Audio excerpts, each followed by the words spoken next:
So today is very special because we have a guest speaker that has an amazing message.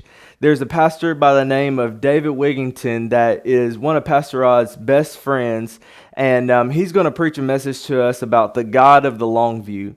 Man, I heard this message a few months ago, and I want to just tell you that I was touched by it, and it inspired me. And so I want you to lean in. I want you to take some notes, and I want you to see who the God of the Longview is. Hope that you enjoy service today. Be blessed. Every year, I pick a book of the year, the book that had the most impact on my life and ministry, and the one I couldn't put down. For 2019, that book was God of the Longview, Trusting a Timeless God in a Hurried World. The author, David Wigington, has a unique perspective on the work of God in times of waiting and wondering. When we started preparing our study on the promises of God, we felt like David, the guy who wrote the book, would be the best guy in the country to come speak on this promise. And I'm really excited we were able to work out a time for him to come and speak to our church family. So I want to welcome all our campuses. We're all joining together this week. Welcome. And I welcome you for this special opportunity to hear from a powerful man of God. David leads a great church in Bloomington, Indiana, that very generously partners to reach around the world. In fact, this last weekend, they joined in our offering for Project Rescue, and they're giving over $100,000 to Project Rescue in one day as well. Plus, they had a match, so they're giving almost $200,000 from their church.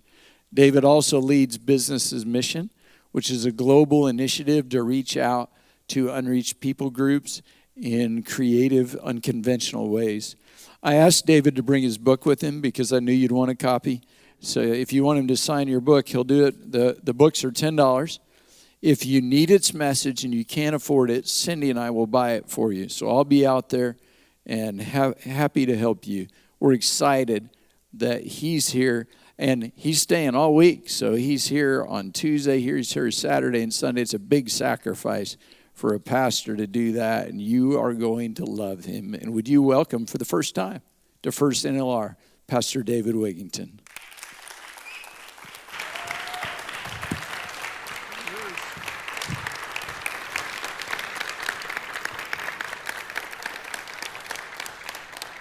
Thank you. What a joy to be here.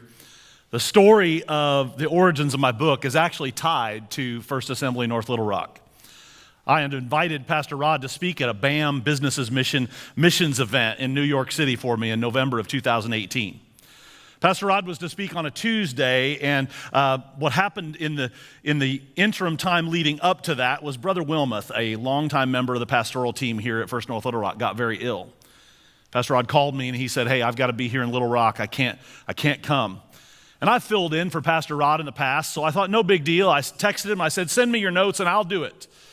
He said, "Well, I can't do that because all of my notes for this next Tuesday were personal stories from my travels. You can't tell them and with any integrity, and so I can't do that." So here it is, Friday night. I need to raise $1.5 million on Tuesday morning in New York City, and I have nothing to say. And so I went into my office on Saturday morning, I closed the door, locked the door, and I just began to write. And I began to just tell stories about what God was doing around the world, and a theme began to emerge. I found a poem online. It's a 40-year-old poem prayer from Cardinal Dearden, which became the foundation of my message and later the foundation of my book. In part, it goes like this: "It helps now and then to step back and take a long view. The kingdom is not only beyond our efforts, it is even beyond our vision. We accomplish in our lifetime only a tiny fraction of God's work. Nothing we do is complete. This is what we're about. We plant seeds that will one day grow. We water seeds already planted, knowing that they hold future promise. We lay foundations that will need further development. We provide yeast that produces far beyond our capabilities. It may be incomplete, but it is a beginning, a step along the way. an opportunity for the Lord's grace to enter and do the rest. We may never see the end results, but that is the difference between the master builder and the worker. I love this part. We are workers, not master builders. We are ministers, not messiahs. We are prophets of a future, not our own. Somehow, in spite of me, God used that message in a powerful way on that Tuesday in New York City. And when I was finished, two of my really good friends came up to me and said something I don't often hear. They said, "You should write a book about that concept of the God of the Longview." 4 weeks later, I was scheduled to have LCL surgery on my left elbow. I called my surgeon, canceled the surgery, and I went into my office and locked the door on Tuesday, December the 11th, 2018. I wrote for 8 days straight, and at the end of 8 days, I walked out with the first draft of my book. When Pastor Rod asked me to speak today, I was super excited to hear the promise that we're talking about because I don't know of one scripture that fits the theme of my book any better. This week's promise is from Galatians chapter 6, verse 9. It says, "Let us not become weary in doing good, for at the proper time we will reap a harvest if we do not give up." When I began to think about and talk about this idea that God is the God of the long view, one of the first realizations that I had is that I don't understand time the same way that God does. The best way I know to illustrate this is to tell you about my son. When my son Nathan was 5 years old, we had a birthday party for him. His friends and our family came, and he got some really nice presents. You know the routine, right? Kid's birthday party. But after the party was over, we were in the car and headed home, and Nathan began to sob uncontrollably. I finally got him calmed down enough to ask him what was wrong, and through his sobs, he managed to tell me that he was sad because his next birthday was a whole year away. You remember that feeling? When you were 5 or 6 and Christmas was over and you realized that next Christmas was a whole year away? It seemed like an eternity, didn't it? When you're 5, another year is 20% of your life. But those of us that are a little bit older now, another year seems like nothing. When you're nearly 50, I'm nearly there, another year is only 2% of your life. That day in the car, I told Nathan what many parents tell their kids in the same situation. It will be here before you know it. Now, God is eternal. He's not 5, he's not 50, he's eternal. Maybe that's why he views time the way that he does. Maybe when we get tired of waiting on God to answer or intervene in our situation, we should hear our Heavenly Father saying, "It's okay, I'm on the way. I'll be there before you know it." Peter says it this way in 2 Peter 3:8. "But you must not forget this one thing, dear friends. A day is like 1,000 years to the Lord, and 1,000 years is like the day." And we love that verse. Well, we love part of that verse.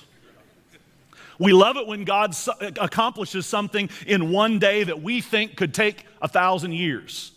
We don't love it so much when we think something should take a day and God takes 1,000 years to do it. But God works both ways.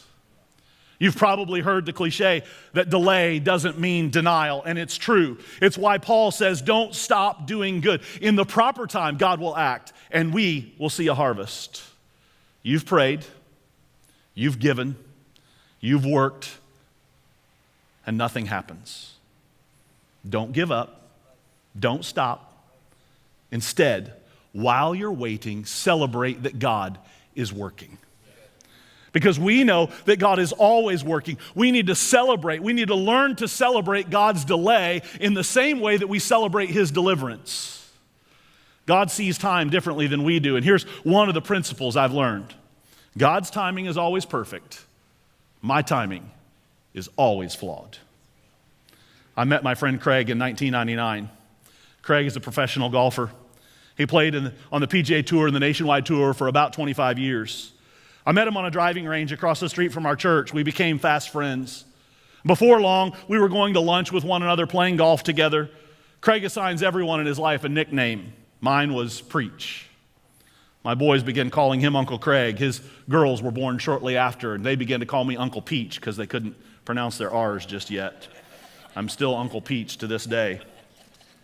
Craig wasn't a believer. As a matter of fact, he was about as far from a believer as you'll ever find. So a few months after we met, I did what any good preacher would do. I invited him to church on Easter. And every Easter, at our church, we do a survey.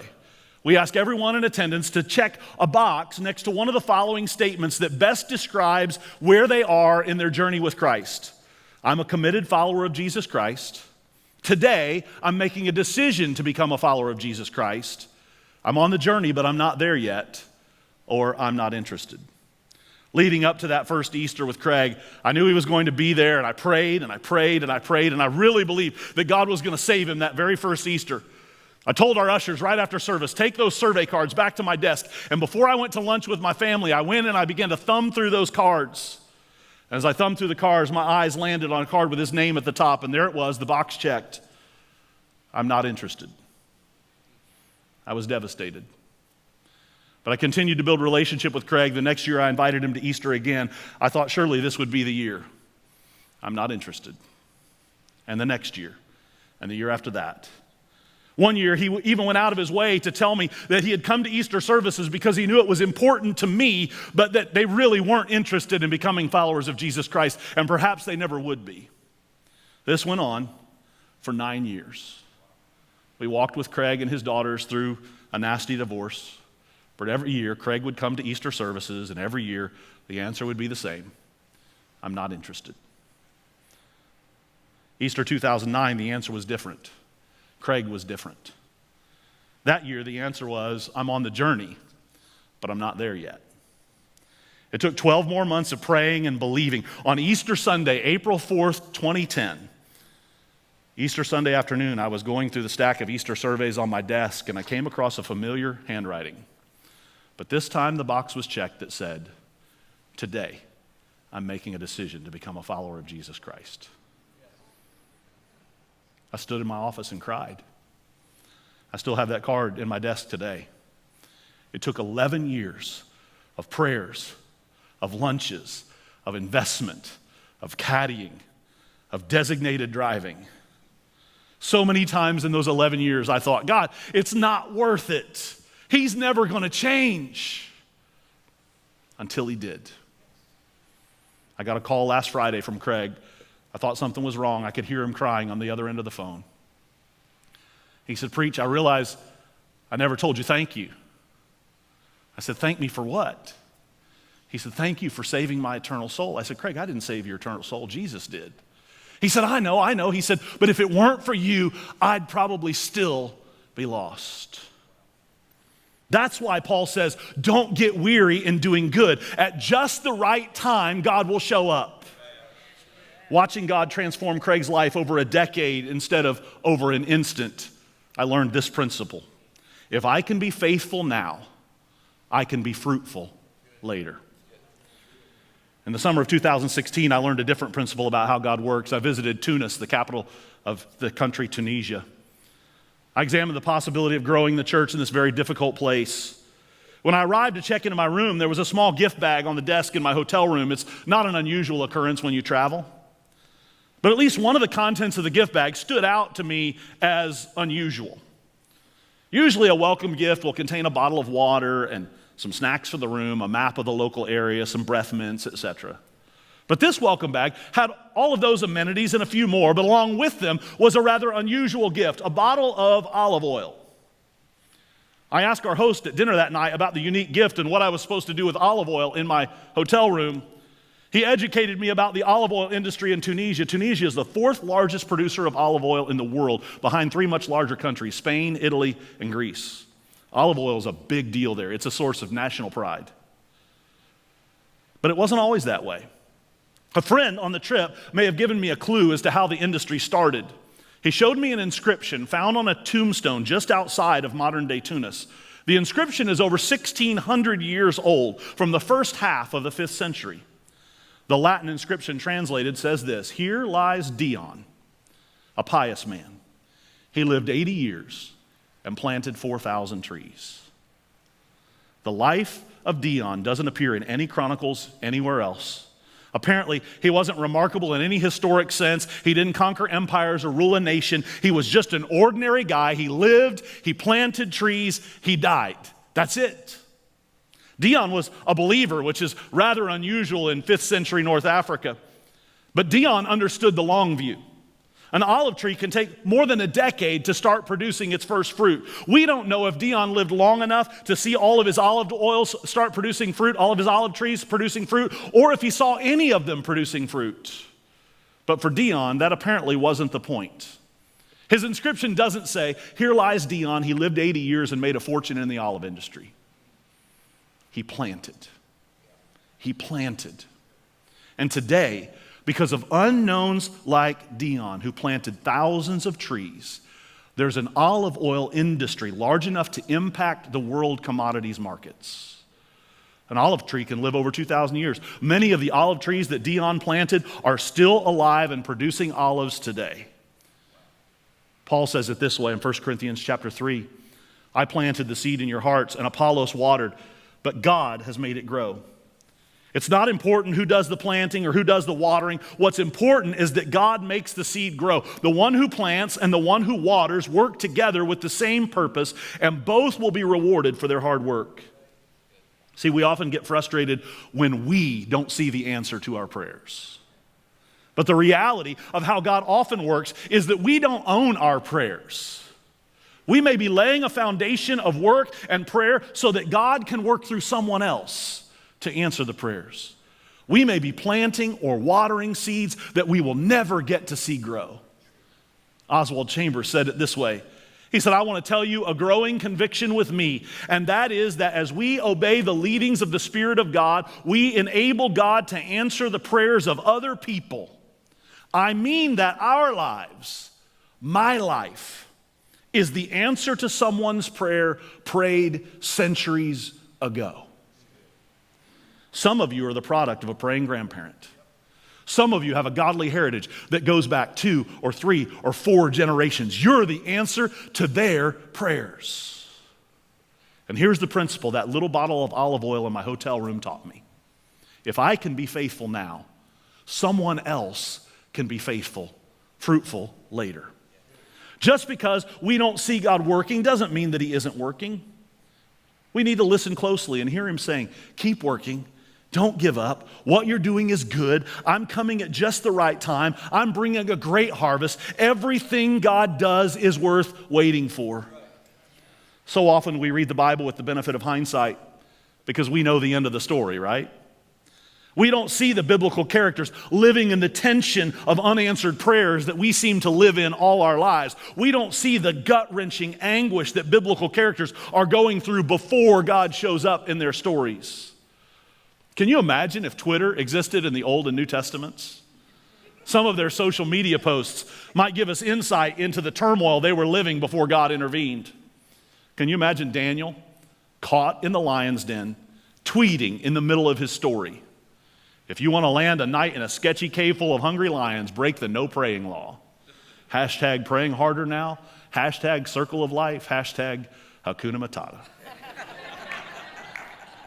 Or can you imagine Mary, the mother of baby Jesus, but really just a scared 12 or 13-year-old girl? In the middle of the story, she might have tweeted, "Anyone have any tips for convincing your fiance you didn't cheat on him and that God is the hashtag baby daddy, hashtag uncharted territory?"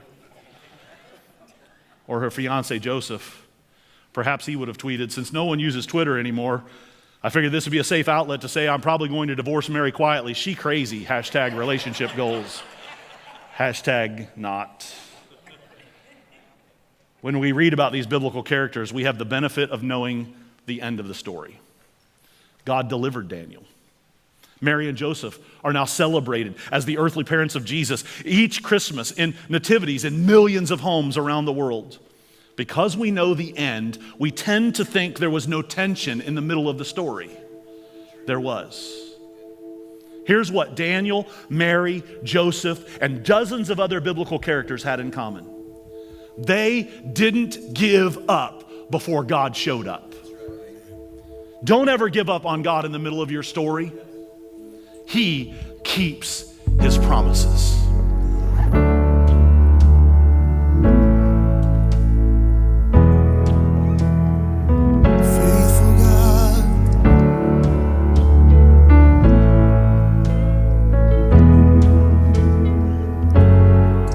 God of Abraham, you're the God of covenant, a faithful promises.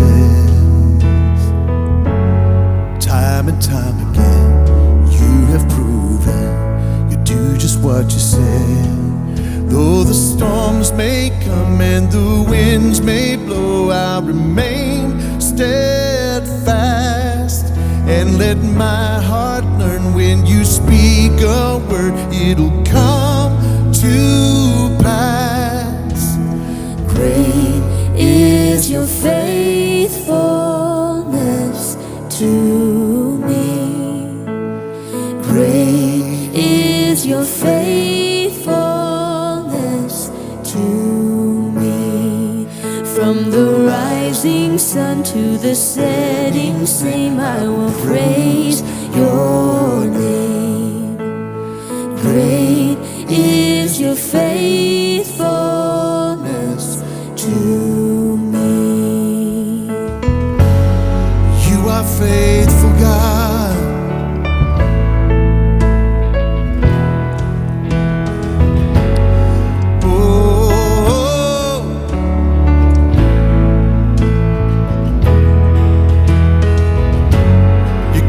Age to age, through the earth they pass away, your word remains the same.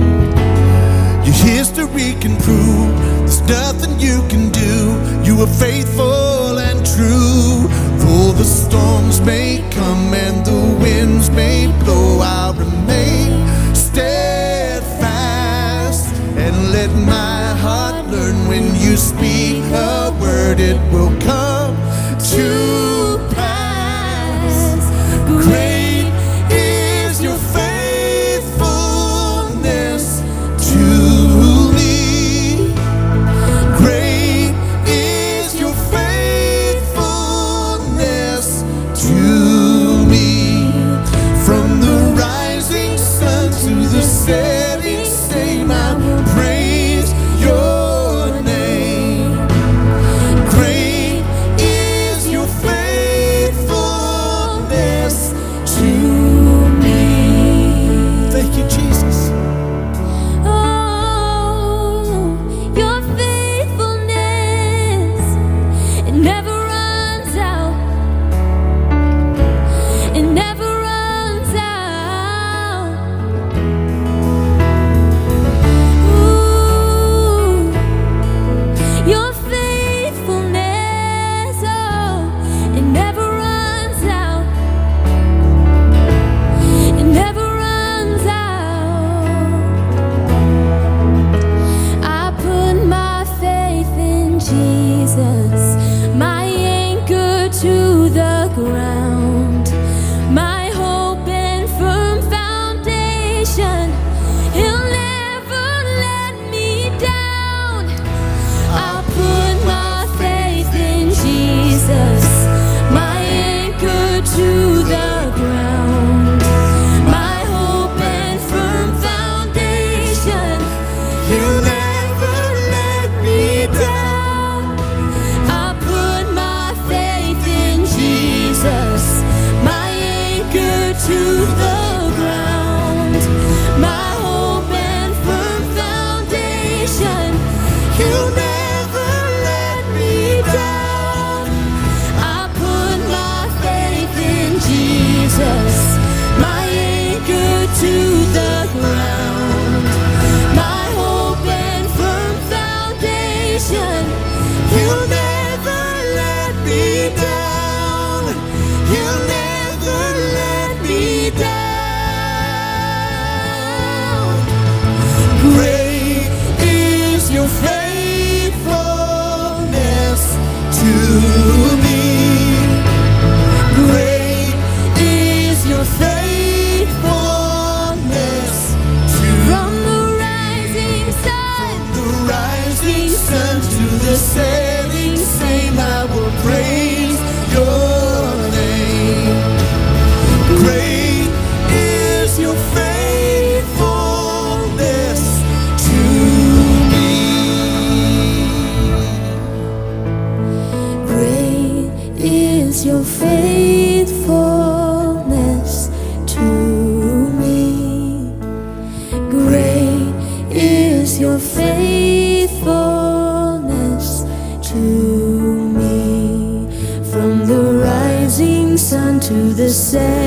sing, I will praise your name.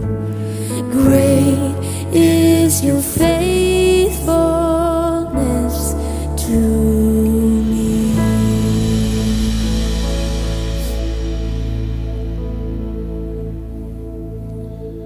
The Yunnan province is one of the most unreached places in China.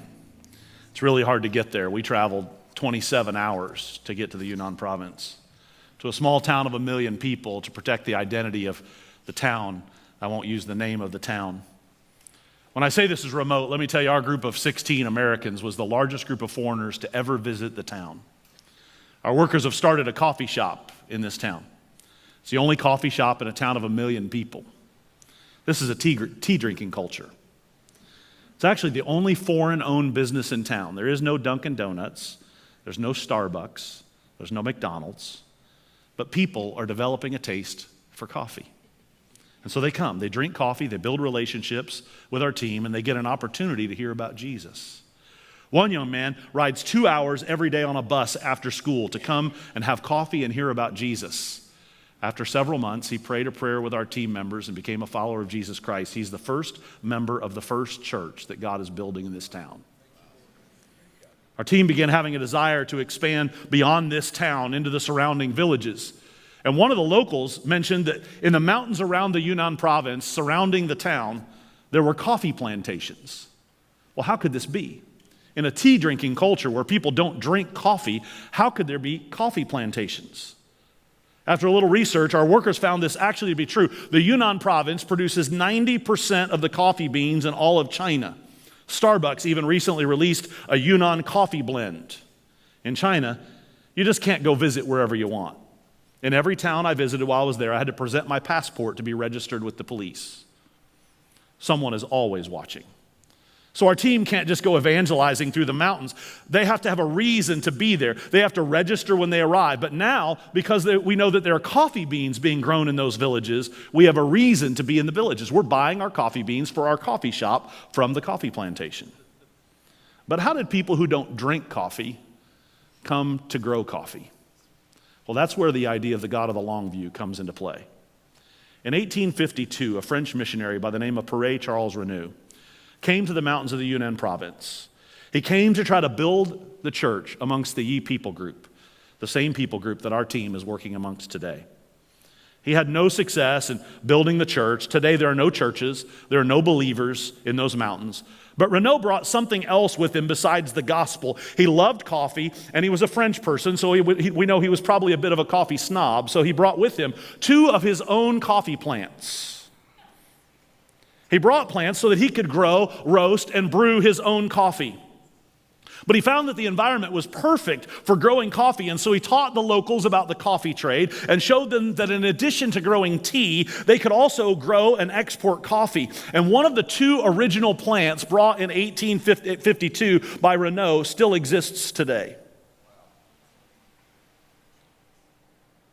Here's what's amazing if you haven't put it together yet.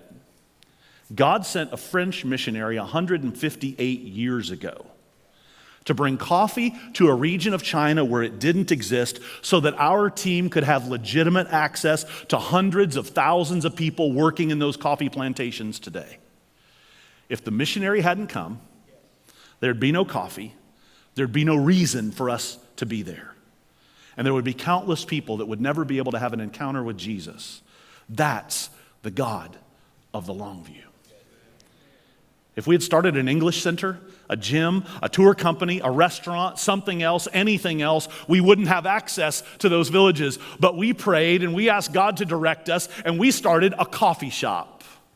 And 168 years earlier, I believe the God of the Longview knew that the only way for us to gain access to those villages was to send a French missionary to teach them how to grow coffee. Our team leader's wife met a young lady at the store one day. Her English name is Lucky. The young lady told our team leader that she was the first white person and the first Christian that she'd ever met. Our worker got to know Lucky and talked to her about Jesus. Lucky said many times to her, "That's fine for you, that's fine for Americans, but Jesus just isn't for Chinese people." Our team leaders were expecting a baby, and they felt very strongly that God had told them they should have the baby in the town that they were called to. When the time came for the baby to be delivered, our leadership brought in a Western midwife, and our team leader's wife's friend, Lucky, was there. Things didn't go well. The baby was born without any incident, but shortly after, the team member's wife began hemorrhaging. There's no hospital in this town. The nearest good health care is a full day's travel away, and the Western midwife was helpless without any knowledge of the local language, so it fell to Lucky to help. The midwife said they needed some medication and an IV, or the new mom wasn't going to survive. And Lucky called everyone she knew. Everyone said no. What you are asking for just isn't done in China. It's just not possible in China, they said. After several phone calls, the situation was getting more and more desperate. Our team member was bleeding to death. And Lucky decided to do something she'd never done before. She stopped to pray. She prayed to the God that she had seen her American friends pray to over and over again. She asked God to intervene and help her, and she picked up the phone and called a man who had already told her no, but this time the answer was different. This time he said he would come. He would bring an IV. He would bring the medication. Our team member's life was spared, and for the first time in her life, Lucky thought that maybe, just maybe, the God of the Americans wasn't just for the Americans. A few weeks later, our team members flew back to the States to get further medical treatment, and while they were out of China, Lucky walked into our coffee shop one day, and amidst the burr of the coffee grinders and the steam of the espresso machine, one of our team members led her in a prayer to ask Jesus into her heart. Lucky is the second member of the first church that God is building in this town. A church that was founded 168 years ago by a French missionary who brought coffee plants. When God sent Père Charles Renaud to that province, I believe he had Lucky in mind. And no matter where you are right now, no matter what you're going through, no matter what your struggle is, I want you to know that you can know God has you in his mind as well. You've prayed and your child is still running from God. You've given and your business is still struggling. You've fasted and your marriage is still in ruins. Don't give up. Keep working. Keep praying. Keep giving. Stay faithful, because at just the right time, God, who has always had a plan for you, will show up and give you exactly what you need. God has you in mind. Don't give up before he shows up. My friend Dr. Alan Johnson read my book, gave it to his wife, sent me this email a couple of weeks ago. He said, "We loved your book." He said, "But I had to tell you a story about our granddaughter. We thought it was great, went right along with your book." He said, "Our granddaughter goes to an elementary school, and she came home, and we called her from halfway around the world because they're missionaries. We said, 'What'd you do at school today?' He said, 'Our granddaughter was so disappointed. She said it was awful.' He said, 'Well, what did you do?' And she said, 'All we did, Grandpa, all we did was plant seeds, and they didn't even grow.'" And you know, maybe that's where you're at right now.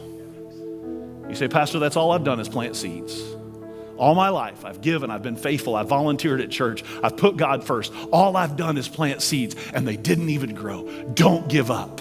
Don't give up. God has you in mind. God has a plan for you. God's going to deliver you. He's going to show up right on time. His promises are always true. Don't give up on God. I want to pray for you. Maybe that's what you're going through right now. You're going through a delayed promise. And God's asking you in this moment to step back and have a bit of a long view and trust that you're a 5-year-old that thinks it's going to be a long time till your next birthday. Trust that he sees what you don't see. He sees a perspective that you don't see, and he has a plan, and he will show up at just the right time. Let me pray for you. Jesus, thank you that every promise in the book is true and belongs to us. Thank you today for the promise that even when we don't see you working, you are working on our behalf. Père Renaud probably left this earthly life feeling like a failure, feeling like that elementary school girl. All I did was plant seeds and they didn't even grow. And some of us feel that way today too. But God, even when we don't see you working, you're there. working on our behalf, working to deliver, and your timing is always perfect. So God, we'll wait. We'll wait for you to show up and show out in our need. We'll wait until your time is right. And we will trust you. In Jesus' name.